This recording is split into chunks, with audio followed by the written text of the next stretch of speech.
Good afternoon and thank you for joining us on the program Healthy Living. I'm Adesu Walsawage. Today I did say that we're going to have a part 2 of what we started last week, which is erectile dysfunction. So we had Dr. Jelly Nosai Guma with us last week. He's the CMD of Jonas Medical Center. And he's still here today to conclude what we started last week. Dr. Jolly, it's a pleasure to have you join us today. Thank you. And I hope we're going to take it easy on the scientific names and all of that. Yes, we'll try as much as possible. Okay, so we're here. We started sexual dysfunction last week, and we did say that today we're going to open our lines to enable you call in to ask doctor questions. Okay, let me put it this way: not be thing of shame, all right? If you know the right place to go to. But when you keep unto yourself, at that time the shame will climb you. There is a doctor here. There is no point in you taking aphrodisiac. There's no point in you taking a herbal medicine just to get your kick started. No. It will come naturally, if only you're going to be true to yourself. So, Dr. Jolly, before we start taking calls, can you just do a run over of what, a recap of what we had last week? What sexual dysfunction is, how it happens, and all of that in, say, about 5 minutes? Yes. Erectile dysfunction is a problem of the man, but it's called for concern following the fact that the woman will have to complain when the problem becomes persistent. Another name for erectile dysfunction is called impotency. And by medical definition, we say impotency or erectile dysfunction is the inability to achieve erection or sustain it long enough for a satisfactory coitus. It therefore means that some men experience this inability to achieve erection or sustain it for a satisfactory coitus. And this problem could be lifelong. In lifelong erectile dysfunction, it means that right from childhood to the present stage of the person concerned that suffers this condition, the person has never gained an erection. That is a lifelong erectile dysfunction. It could also be an acquired thing. It therefore means that this person has a good erection over time. And recently, or after some time, there is now failure in achieving this erection. That's what we call the situational type. Not only that, erectile dysfunction can also be generalized, and it can also be situational. It generalized, it therefore means that irrespective of who the man is with, whether the wife or the side chick, as the case may be, the erectile dysfunction is persistent. Whereas in situational erectile dysfunction, therefore means that the man may suffer an erectile dysfunction when he's with the wife and achieve a good erection when with a prostitute, as the case may be. That's what we call the situational type. And erectile dysfunction has different causes. A man that suffers an erectile dysfunction, we can be able to define the possible cause of this problem. And this problem could be physical, and it could also be psychological. If it's a physical cause, it therefore means that the physical cause could be due to neuropathic problem or a vascular problem. And if it's a vascular problem, it therefore means that the person may have a problem with blood flow within the body. And if this person suffers what we call arteriosclerosis, or a condition whereby there is a fat clog around the blood vessel, this may impede proper blood flow, usually to the penile area that will enable one to achieve good tumescence or good erection, as the case may be. Not only that, it could also be as a result of endocrinopathy. A man that has diabetes, the commonest cause of erectile dysfunction in male is diabetes. One of the complications of diabetes is peripheral neuropathy or essential neuropathy, as the case may be.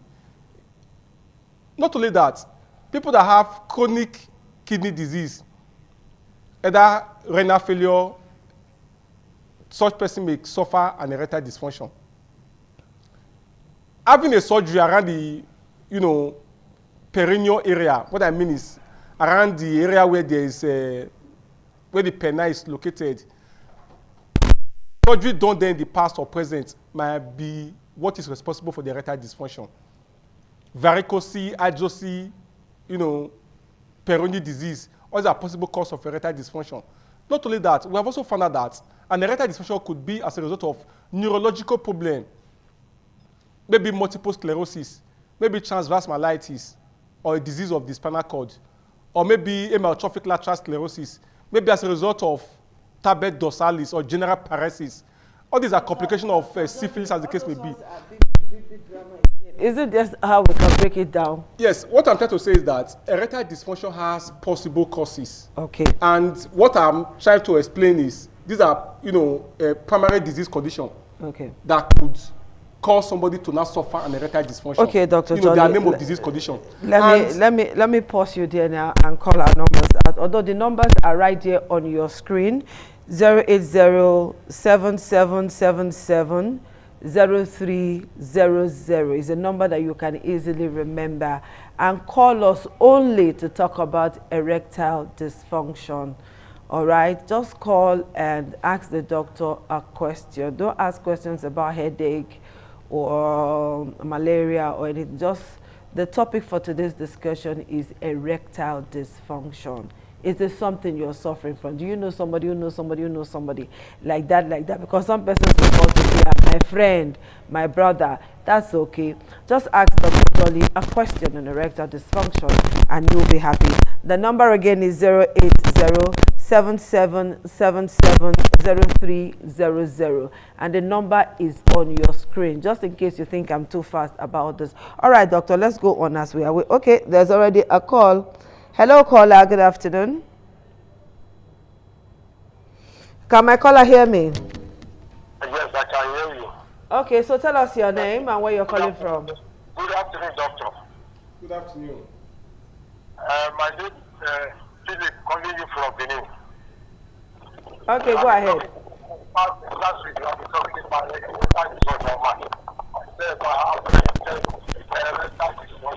for the past 5.5 years, I have never had an erection. For the past what?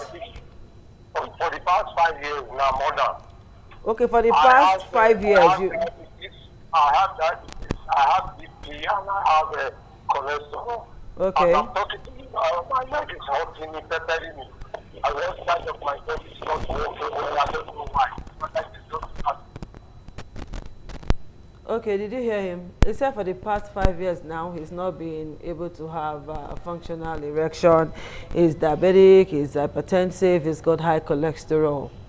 The last part of the question we didn't hear, but I'm sure you could make out something out of that. You see that this man has 3 conditions that could have been responsible for the erectile dysfunction. This man is diabetic, so possibly the neuropathic complication of diabetes is responsible for the erectile dysfunction. Not only that, for the fact that this man is also hypertensive, iatrogenically, some of the drugs that we use for the treatment of hypertension, either the beta blocker, either the water depleting type, whether nomoretic, modulative furosemide, or the calcium channel blocker, like the difedipine, amlodipine, those drugs which we use to control blood pressure could also be responsible for the erectile dysfunction. Okay. And he also has high cholesterol. That's a vascular problem. The cholesterol is just like a fat that runs in the blood. Okay, the problem that this man has, is it treatable? Yes, the condition is treatable. What this man has to do is to go to an hospital. The use of an aphrodisiac drugs, the problem is already known. It's not a spiritual cause that this man suffer an erectile dysfunction.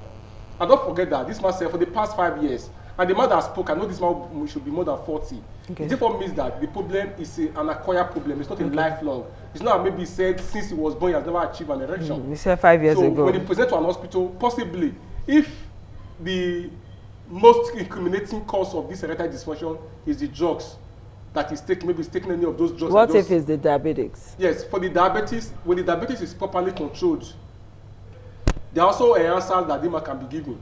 Okay. You know, the commonest drug for treating an erectile dysfunction is... Dr. Jolly, don't call that drug. We'll take a very short break now. When we come back, we'll continue with the program.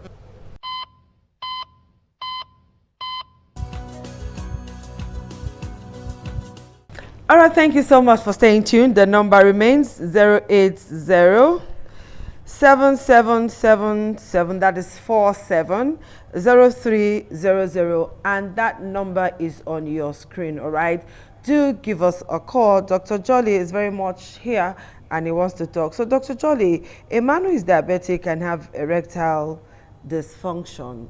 Can that be cured? Before you answer, let's quickly take this call. We don't want to keep our callers waiting. Hello, caller. Good afternoon. Good afternoon. Okay, who are we speaking with, please? I'm speaking with Agnes. Okay, Agnes, go ahead and talk to us. The question I want to ask is that when blood is coming out from the nose, When blood is coming out from the nose.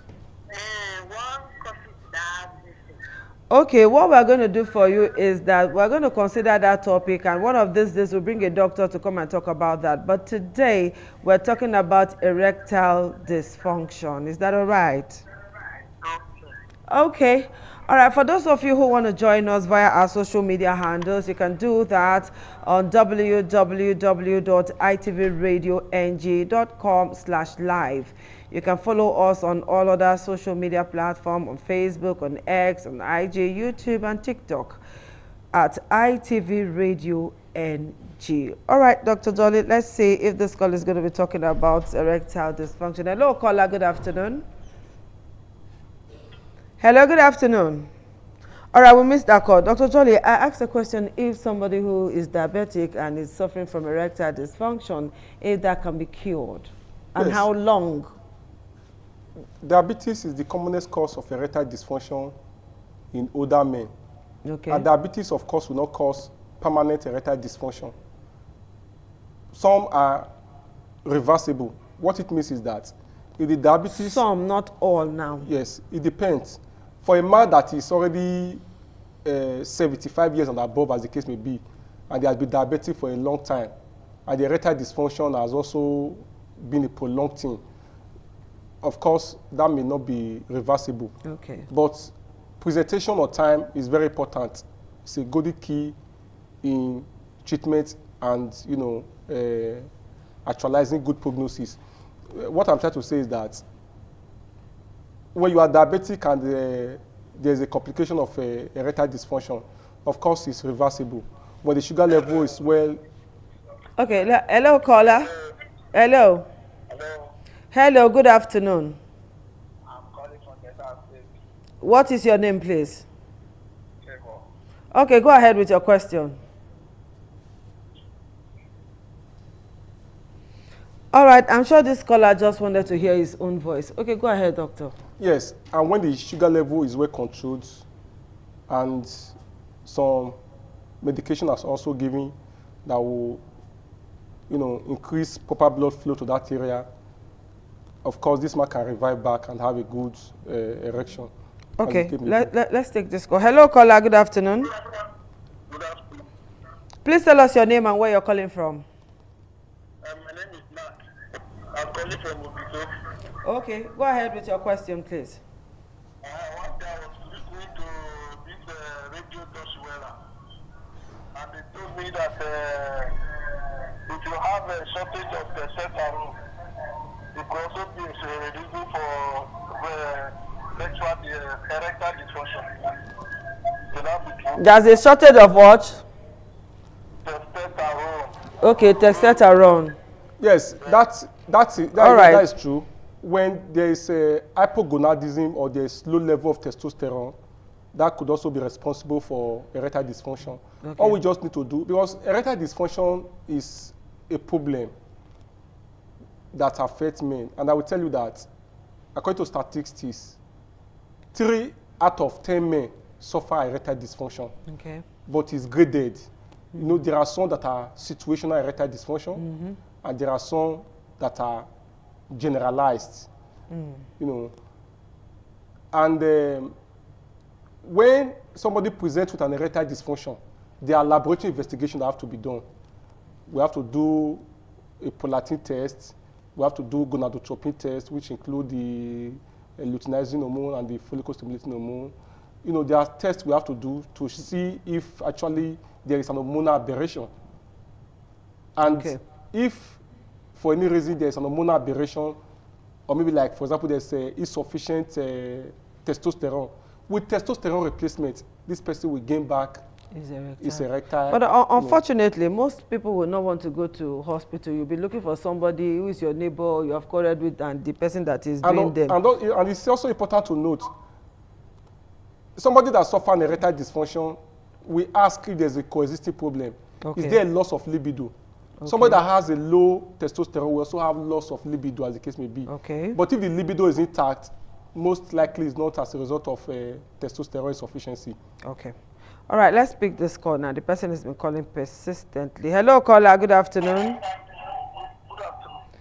Please reduce the audio level on your TV set so that we can hear you. Okay, madam.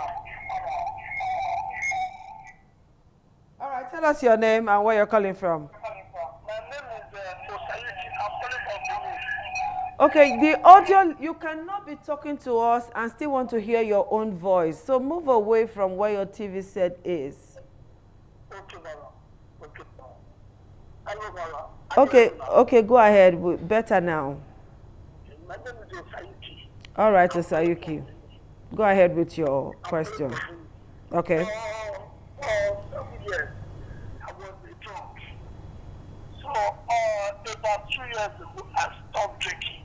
Okay. And I began to experience erectile dysfunction. Okay. And the size of my testicle began to reduce.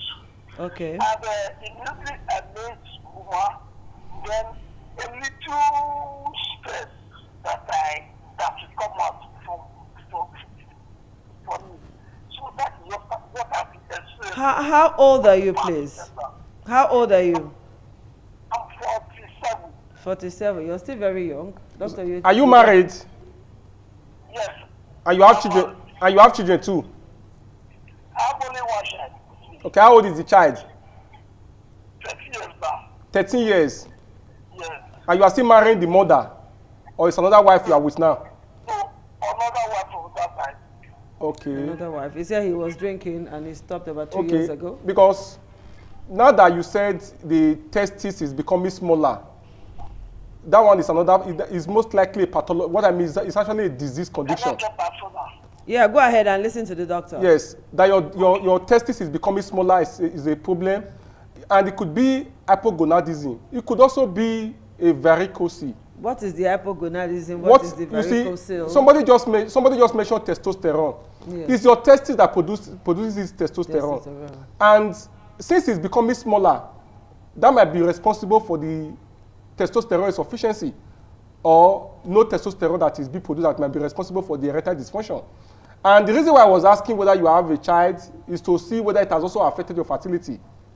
Because that is also the site where the semen is produced. And if it's a varicose, it therefore means that the something will have also resulted to azoospermia or low sperm count. Okay. But I will advise you to see a doctor for proper evaluation. Okay, what kind of doctor is he expected to see? Because yes, you can see you have to see a urologist, as the case may be. Okay. Try to see a urologist. All right, I hope Osayuki got that. You see a urologist so that he can treat you, right? The number is still very much on your screen. It's 08077770300. Doctor is around now. Call. I'm not a doctor. I cannot answer you. Hello, caller. Good afternoon. Reduce the audio level on your television set. I shouldn't be saying that again and again. All right, talk to us. What's the name? My name is Henry from Benin. I didn't get your name. Edwin from Benin. Okay, Edwin from Benin. All right. So, talk to us. I'll ask a question. Go ahead. Frequent masturbation leads to erectile dysfunction. Okay. Does frequent masturbation lead to erectile dysfunction? That's the question Edwin is asking. It does. Report has it that frequent self-stimulation which is a masturbation. Though masturbation has been defined as the psychological art of reducing sexual tension. When somebody indulges in masturbation, because of the persistent act, don't forget that this self-stimulation possibly can reduce that, that feeling, because you have already gained attraction and feeling for that self-erotic satisfaction. But with a sexual partner, as the case may be, your affection might be reduced, as the case may be. The reason why it might result to, erectile dysfunction. Okay. Instead, you are already used to that octo, as in self-stimulation, to gain sexual gratification or satisfaction. So yes, masturbation can result to erectile dysfunction. All right, doctor, that happens to be our last call. Last time is not on our side anymore. So in one sentence, doctor, what is your advice to all of those who are suffering from erectile dysfunction? Just one sentence. Erectile dysfunction is a disease condition and cannot be ascribed to be a spiritual cause. That as a man, you find out that your erection has dwindled, or you are no longer as active as you used to be. Therefore, you now begin to ascribe it to a spiritual cause. To village people. It's a physical cause, or it could be a physical or a psychological cause. Not only that, I will use this opportunity to also let viewers also understand that the use of aphrodisiac drugs to boost your sexual mood should be discouraged to its entirety because of the side effects. It can affect the liver, it can affect the kidney. So it's better for you to see your doctor to know the cause of your erectile dysfunction. Thank you so much, Dr. Jolly, for finding time to be with us. And for all of those that called, thank you. For those who are trying to reach us, don't worry. Opportunity will come again, but not next week. Next week, we're doing something different. So thank you all for finding time to be with us on this show. We'll see you again on Monday next week, God willing. Bye-bye.